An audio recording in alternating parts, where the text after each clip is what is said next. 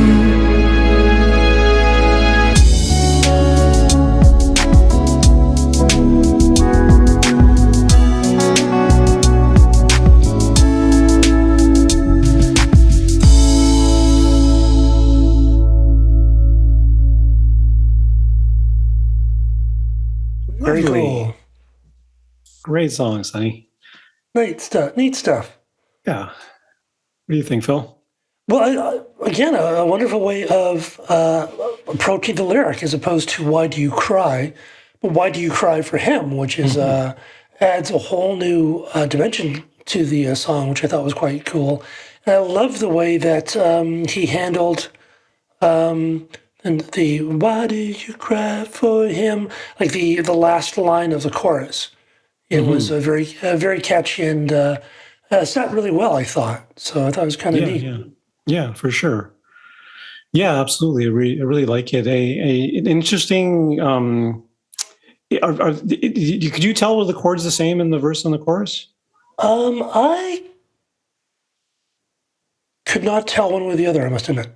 Okay, we have to play along with it and see. But it does have a very consistent feel throughout the thing. There's no dropping into the chorus except for the na-na-nas. Yeah. Which are actually pretty cool. Like it really separates the section off, but then he caps it off with the same. So why do you cry for him? And actually, he kind of ended it on the bridge, didn't he? Yeah. It was like verse, chorus, bridge, end. Yeah, which I thought was kind of an interesting approach, Yeah. Yeah, because, it worked really well. And his bridge actually goes to maybe a slightly different place. You're the one I've always wanted, which is pretty suggested in the rest of the song, but just to spell it out plain, I guess. But yeah, it's a very simple song in those terms. I like the way he added the extra vocals on the second na-na-nas. Yeah. Which is a pretty nice. It's like melody counter melody kind of thing. Again, an interesting thing to do that I don't do, and it's sometimes these things are just great to sort of hear what other people do, and then you go, I've never done a song that uses that approach, and you can use mean that with the na-na-nas? With the na-na-nas, or some of the other things we've heard today. Or like Mira's, things that I tend to not do. It can be a great way of introducing a new technique into your songwriting by saying, I used to do that a lot of times when I was when the band was going. I'd see a band live and they'd do something, some arrangement thing, and I thought, oh, gee, we've never done a song that does that. So I'd go home and I'd write a song using that technique as a way of just starting. It'd be a very different song, of course, but that na-na-na, which I thought was really cool. It also makes me think of a fantastic song from the 70s. No, it's I think called "Lovin' You." I don't know who it's by. I can see it. Got to narrow that down a little bit. Loving You. And she had this female vocal, and she just does this like falsetto that goes through the roof. Right. But you give your thoughts on it. I'll see if I can find it who that was. Okay. Yeah. Just that idea. Going back to Mira's song about the cry. We a couple of weeks ago when we had Alicia Toner, when you were away on the show, we talked specifically about that. How she had a number of different notes for one syllable in her verses, especially her first verse, and actually had to look it up after the show because I didn't know what to call it. But there is a term for that. It's called melisma. What is it called? Melisma. Melisma. Melisma. Okay. And it is a theoretical term for singing, more than one note on one syllable of lyric. Melisma. Okay. It's actually a thing. There's a whole Wikipedia page about it. Melisma. And how do you spell that? Melisma. All right. If you look up our show post for Alicia Toner from earlier this month, there's a link to a description of what the theoretical description of that. Interesting. It's kind of interesting that in music, there's like a term for everything. That's true. We're not the first ones who have thought of this, right? The song I was thinking of is called "Loving You" by Minnie Riperton. Okay. And what year is it? 1974, on the album Perfect Angel. And but here's a la la la la la la la la la la la la la It's la very, very similar. Yeah. So this has been awesome having our listeners' songs coming in. It's so great to hear what they do. Yeah, absolutely. It's been quite the journey, and I hope everyone had a good experience doing this challenge with us, and we certainly enjoyed it. Oh, it's a blast. It's amazing to hear everyone's answers to the challenge. We have a great list. We'll add this episode to that webpage for the Songwriting Challenge, and there's a lot of content there now, a lot of episodes you can listen to and check them all out. That is about all the time we have for tonight, Song Talk Radio. Thanks again to our fabulous listeners and to all the folks who sent us all their answers to this year's Songwriting Challenge. We do look forward to doing it all again in the new year. We'll probably announce later this year what the challenge is going to be, and then have it all start up again in January. Indeed. We want to hear from you, our listeners, so please send us your comments on Twitter, Facebook, or Instagram at Song Talk Radio, or send us an email at feedback@songtalk.ca. And especially if you're going to be revisiting these Songwriting Challenge answers, we'd love to hear updated versions of your songs. And again, if we get a number of them replied to us, then for sure we'll do another episode and showcase them again, because we'd love to keep this thing rolling. Yeah, why not? And be sure to check out our YouTube channel for live performance videos and full episodes. Subscribe today to the Song Talk Radio podcast on your favorite podcast provider. And don't forget to sign up for our free newsletter at songtalk.ca. You can find links to all the products, books, and web services we mentioned on Song Talk Radio on our resources page on the website. And wherever you are in the world, please join us online via Zoom at our next monthly Song Talk meetup. It's free to join on meetup.com and free to attend. Stop by songtalk.ca for the link. Bring a song and a lyric sheet and get constructive feedback from other songwriters. It's a great time. You can follow me at neilmodi.com. You can follow Phil. PhilEmery.ca. Awesome. And thanks for listening, everybody. Be sure to stop by the website, songtalk.ca, to browse past shows and find out how you can be a guest. Thanks for tuning in, everyone, and keep on writing. Good night, everyone. So long.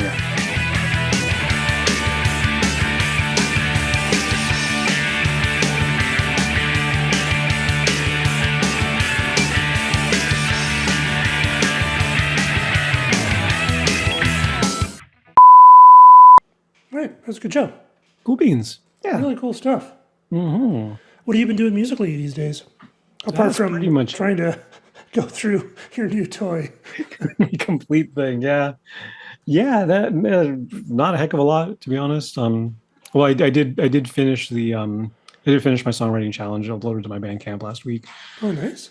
Had a little more arrangement on it. Oh, cool. Had a little ethereal guitar line thing going in the second verse, just to give it a little something extra. Nice, nice. That's sort of, I always heard that term in the production world as sweetening. Like, go through your song, does something change every 8 measures? That's true, yeah. If the answer is no, add put something in there or take something out. That's true. And taking something out is a good thing too, right? Yeah. Right. Cubase has this really cool thing I was playing around with as I was working on my song after I submitted it to you, is that it will do harmony vocals for you. It'll do what, sorry? Harmony vocals for you. Oh. So you have your melody line, like your vocal line, and then they have something called a chord track, and you just put the chords of the song in the chord track. And you select the audio and say make harmony voices, and you can choose like the way it generates the harmonies. The intervals. It takes the songs, and it takes the it just makes copies of all the vocal tracks, makes a separate one, and then like pitch shifts them to is this built into Cubase or is this another plugin? No, it's built in. I'll send Wow. it. I'll send you this this video for it. It's really cool and it works surprisingly well, actually. You know, and it's what's really cool is you can let's say you're doing a chorus and you put in your chords. You can actually change the chords while it's playing, and it'll in real time reharmonize it. Nice. So you could do like, oh, it's a C, but you see like a C add 9 to see what it sounds like. It's really, really fun. Really, really neat. Yeah. So I've been playing around with that. I think I'm going to be doing a lot of that stuff because that's just a blast. Oh yeah, for sure. Yeah. I tried doing that in Melodyne. Just record another take of the same melody and then start playing around with the notes and doing, because you can do that. It's a little more manual. Yeah. But I also have a plugin. Sound Toys makes a plugin called Little Ultra Boy. Oh yeah. Which has got a pitch shifter, and you can do harmonies, and you can actually automate the pitch shifter in case you want a third for this note, but you want a fifth for that note. That's pretty cool. You can automate it. Yeah, it would take a little bit of effort to automate it all the way through your song, but it might be worth it. And it has a format shifter in there, and cool. It's kind of cool. Like there's all sorts of trickery you can do these days. Yes, it's a lot of fun. I've actually got the stuff set up, and I've been actually doing some music, which is kind of fun, practicing again. So nice. Feels good. Yeah, I mean, that was kind of the reasons I didn't want to be away from home that much, because I kind of wanted to do stuff around the house. Yeah, no kidding. How's your drum kit working out these days? I got it set up again, and it's okay. It's I don't really have enough room in the studio for it, so I put it in another place in the basement. So it's okay. I haven't had too much of a chance to play it, but I got it all set up, and that was the first step. So it's it's a fun little thing, actually. It's I'm glad I got it. They're 460 now, and I was able to get it for 350. Pretty good. And, I mean, it's not the best one, but it's fine for me. Yeah, it does the trick. Eh? It's amazing when every musician is like picky about something. Like you'd be really picky about your guitars and your bass. I went through like 6 keyboard controllers before I settled on one the last time I bought one. My current one is a Native Instruments one, and I bought it online. I bought it from Amazon, not knowing if I liked it. It turns out I liked it. Oh, good. But when it came time for me to buy a ukulele, I just bought one on Amazon because I don't know what I'm looking for. Yeah. So I just bought one. I don't have an experience with those things. I don't have a history with that kind of instrument. So it's like, I don't care. It's amazing what you do and you don't care about. If I were to buy electronic drums, I would be super picky. That's true. Well, of course, you would care about the feel and how it bounces. Totally. But what's nice about these ones is you actually can tune them. Like you don't tune them the pitch, but you can tune the like the spring back and the heads. Okay. So it's they're pretty nice actually. It's you can make them more bouncy if you want. Yeah, or try to make them feel more like real drums or what have you. So fair enough. Yeah, no, it's from a company named Donner. They don't make the best stuff. They don't, but it's good, solid, dependable stuff. It's they've been pretty good. So I got a bunch of their acoustic treatment, like some foam pads I'm going to be putting on the wall to control some reverb downstairs, and they're a pretty decent little company. Cool. Yeah, look forward to hearing what you do with all that. Yeah, me too. Yeah. So you got to hear it first. Cool, man.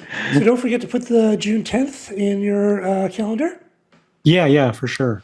Are we going to get a e-invite or invite in the mail? Or? Yeah. A little bit closer to the time. Yeah, for sure. But I'll pop it in there for now. Yeah, that's awesome. Cool. Yeah. All righty. Well, say hi to Heather for me and will do. Give her my congratulations as well. I will. Please. And we'll talk on Thursday. Talk on Thursday. So I've got a bunch of I booked the next few weeks, I think. I saw some action on that. That's really cool. Yeah, just kept getting stuff from Carrie. So it's like, sure, do it. Why not? Why not? Awesome. Yeah. Okay, cool, man. All right, so we'll talk on Thursday. Okay, take care. All right, have a good one. Cheers.